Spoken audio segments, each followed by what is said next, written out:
Recently, I was conducting a workshop on board governance.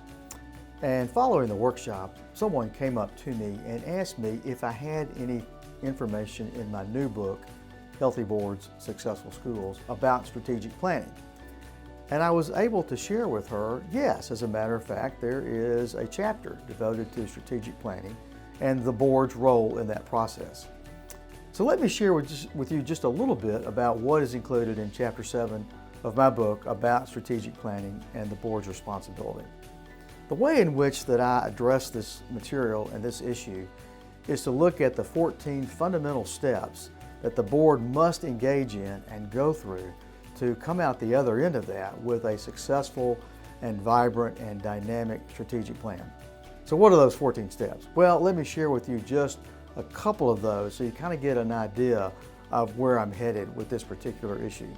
So what's the first thing that the board must do when thinking about strategic planning? Well, for me, the fundamental step is that you engage in a board retreat.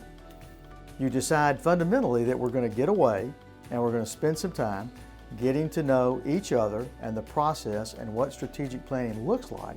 And that way, it will clear our minds for this whole idea of what's the viability of the school? What do we want the school to look like in the next 5 years? The way in which you can most successfully do that is through a board retreat. So that's number one.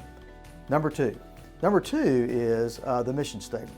Before we can talk about anything else, we must talk about the mission statement and make sure that what it says and what it does in terms of describing what goes on at the school is exactly what the board wants it to be. Again, with input from others, but at the end of the day, the board signs off and determines what the mission statement is. So those are sort of the first two steps when you think about what a successful strategic planning process looks like. There are 14 of them, but you start with the board retreat, and next is the mission statement, and then we go from there.